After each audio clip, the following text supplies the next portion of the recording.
Chapter 20, The Beginning of World War II. America and the World.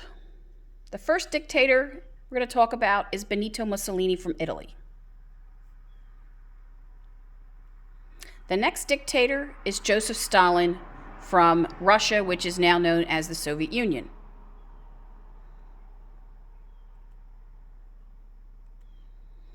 The next dictator is Adolf Hitler from Germany. Adolf Hitler fought for Germany in World War I. He was upset with the peace treaty after World War I, as were many German citizens. He went to a Nazi meeting one day and really liked what they had to say, and later becomes the leader of the Nazi Party and eventually the dictator of Germany. He uses his stormtroopers to intimidate voters so that they would vote him into power. The next dictator/emperor is Hirohito from Japan. He was considered a godlike figure to the Japanese people, but the Japanese needed raw materials, so they started to invade other countries. General Tojo, the leader of the army, and Admiral Yamamoto decide they are going to make Japan an empire and a world power. Our next leader is Franklin Delano Roosevelt, President of the United States. And then lastly, we have Francisco Franco, who was a general and dictator of Spain.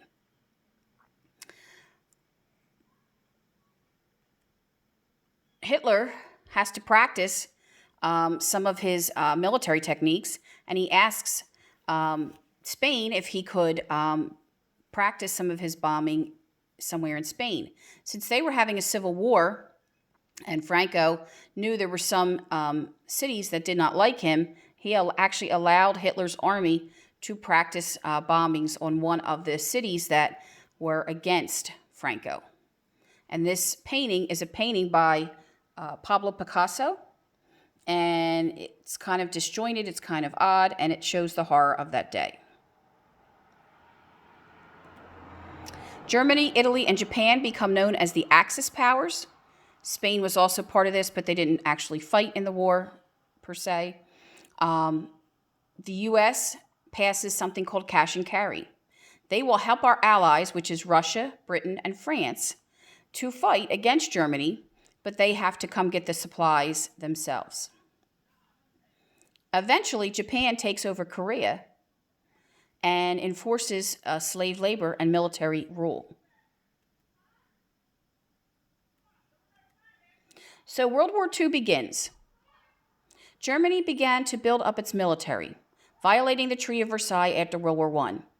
In February of 1938, Hitler first takes the country of Austria, but no one was really upset about this because most of the people living there were German people.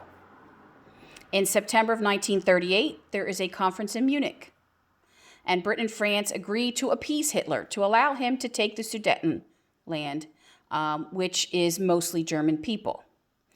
Appeasement is reached. So appeasement is allowing somebody to do something even though you don't think it's really right, but you don't want to get into a battle or a war over it.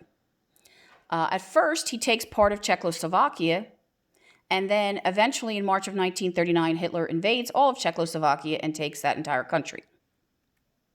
This is a picture of Germany as the wolf, and the two men are France and Britain, and they are giving a stake in the shape of Czechoslovakia to Hitler, saying, we are going to give you this, but no more, okay? We're not going to allow you to take any more land, but you can have this little part. So in September of 1939, Hitler invades Poland. And believe it or not, that's what starts World War II, because Poland was neutral. Poland had its own government, and Germany had no right to go in there. So France and Britain want to help Poland, and they declare war against Germany. Germany, though, doesn't want to fight against the Soviet Union or Russia, and they sign a non-aggression pact to keep Russia safe.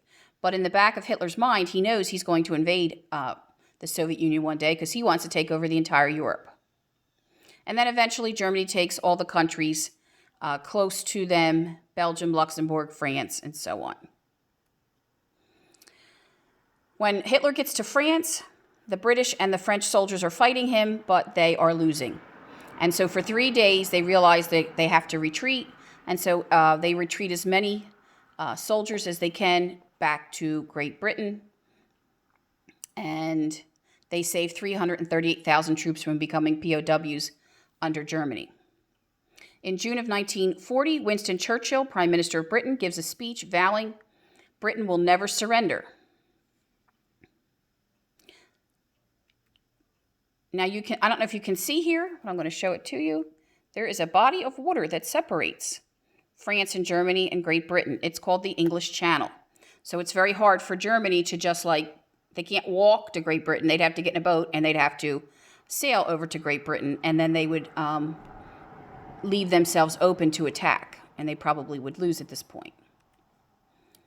This is a political cartoon of Dr. Seuss, by Dr. Seuss, and it is America sitting in a nest, not worrying about a thing, when all these other countries, like Norway and Greece and what's it say here, and Poland and France are all falling to the Nazis. Now, this was a time of the Holocaust.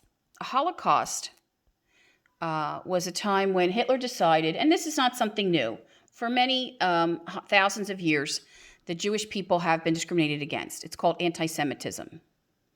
And so in 1935, Hitler passes laws taking away citizenship from German Jewish people. And by 1936, any Jewish person in Germany was not allowed to work in certain jobs.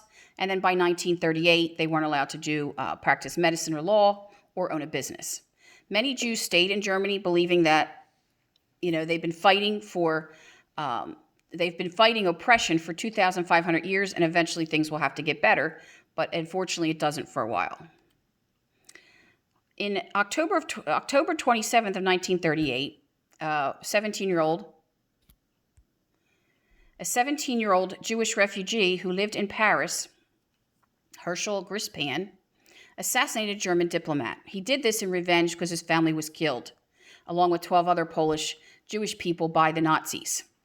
And this really starts Hitler to retaliate. And so they call this Hitler's pawn, and so he is arrested, and eventually Hitler sends out his SS troops into the Jewish neighborhoods, and in November 9th of 1938, this is known as Kristallnacht, or Night of Broken Glass, where 7,500 businesses and synagogues are destroyed. Eventually, Jewish people are rounded up and sent to concentration camps or ghettos. From 1933 to 1939, 350,000 Jews do flee Germany, but many were trapped, and that was basically due because there was a Great Depression and most people couldn't afford to get out. There was a group on a boat called the SS St. Louis, and they tried to get off in Cuba, but Cuba said no. Then they tried to get off the United States, and they said no, and they wound up back in Germany and part of the final solution. What is the final solution?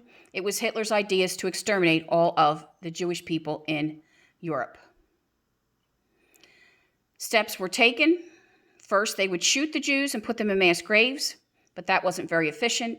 Next, they would put them in trucks and kill them with exhaust fumes, and eventually they were sent to concentration and or extermination camps. They would arrive to these camps in rail cars. And here's some pictures of the Germans coming out of the rail cars, and some of them that are dead in one of the rail cars. They targeted all kinds of people: Jews, Soviet citizens, Polish people, Serbians, disabled, gypsies, homosexuals, Jehovah's Witnesses. Nobody was spared. Concentration camps were for the healthy and political prisoners, and they would basically work the people to death. The extermination camps were for the young, the very old, and the sick, and they were death camps where you would be killed. Auschwitz was one of the most famous extermination camps. It's still a museum today. And here is a map of the death camps, the labor camps, and the mobile killing units throughout Europe. America enters the war Roosevelt sends 50 old destroyers to Britain in exchange for a base in Bermuda. America First Committee wants to stay neutral, isolated, but we want to help our allies. So we said, we're going to do something called Lend-Lease. We're just going to lend them things and lease them stuff, and they'll give it back when they're done with it. Wouldn't you help a neighbor if their house was on fire and they needed a hose? So the hemispheric defense zone is created, and FDR declares the Western Hemisphere, off limits to the German subs, but they ignore this. And so here we go again. The German submarines are once again attacking American shipping in the Atlantic Ocean. Japan is having a lot of issues. And in July of 1940, the U.S. stops selling them airplane fuel and scrap iron because Japan is invading areas around them, like Manchuria and the Philippines. And anything in red, this is Japan right here. See that little right there is Japan. So it's really only these islands right here. So all these other areas are areas that were taken over by the Japanese. So November 27th, 1941, the U.S. base in Hawaii receives a warning that Japan might attack. Now, at this time, Hawaii is not a state, but it is a territory of the United States. And on December 7th, which is a Sunday, 1941, the Japanese have a surprise attack on Pearl Harbor. And that brings America into the war. 8 battleships are sunk or damaged.